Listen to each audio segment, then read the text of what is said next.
ನಮಸ್ಕಾರ ಸ್ನೇಹಿತರೆ, ಇವತ್ತು ತಮ್ಮಲ್ಲಿ ಒಂದು ವಿಷಯ ಹಂಚ್ಕೊಳ್ಬೇಕು ಅಂತ ಇದ್ದೀನಿ. ನೋಡಿ, ಮನುಷ್ಯರು ಹಸುವಿನ ಹಾಲು ಕುಡಿತಾರೆ. ಆ ಒಂದು ಹಾಲು ಮನುಷ್ಯನಿಗೆ ಸೂಟಬಲ್ಲೋ ಇಲ್ವೋ ಅಂತ ನೀವು ತಿಳ್ಕೊಬೇಕಾಗತ್ತೆ. ನೋಡಿ, ಒಂದು ಹಸು ಅದು ಜನನ ಆಗುವಾಗ 20 kg ಇರುತ್ತೆ. ಅದು 300 ರಿಂದ 400 kgವರೆಗೂ ಬೆಳೆಯುತ್ತೆ.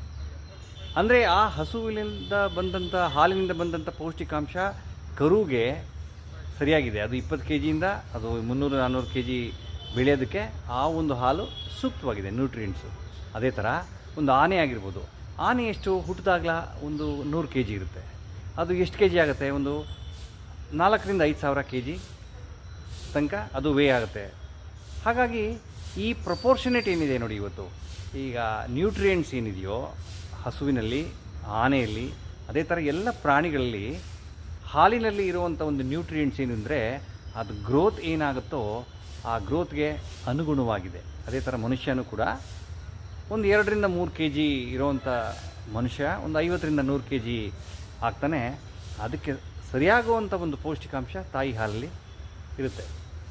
ಹಾಗಾಗಿ ತಮ್ಮಲ್ಲಿ ಏನು ಕೇಳ್ಕೊಳ್ತೀನಿ ಅಂದರೆ, ಹಸುವಿನ ಹಾಲು ಮನುಷ್ಯ ಕನ್ಸ್ಯೂಮ್ ಮಾಡೋಕ್ಕೆ ಸೂಟಬಲ್ ಅಲ್ಲ.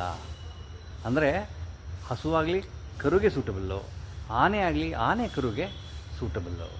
ಅದೇ ಮನುಷ್ಯ ತನ್ನ ತಾಯಿಯ ಹಾಲು ಕರೆಕ್ಟ್ ಸೂಟಬಲ್ ಆಗುತ್ತೆ. ಅದರಿಂದ ಸೂಟಬಿಲಿಟಿ ನೋಡೋಕ್ಕೆ ಹೋದರೆ 100% ಹಸು ಹಾಲು ಕರುವಿಗೆ ಸೀಮಿತ, ಮಾನವರಿಗಲ್ಲ. ಡೈರಿ ಉದ್ಯಮ ತುಂಬ ಕ್ರೂರ ಇದೆ. ಹಸುವಿನ ಹಾಲು ನಿಷೇಧ ಮಾಡಿ ಎಲ್ಲರೂ ಕರುಣಾವಂತರಾಗಿ, ವೇಗನಾಗಿ. ನಮಸ್ಕಾರ.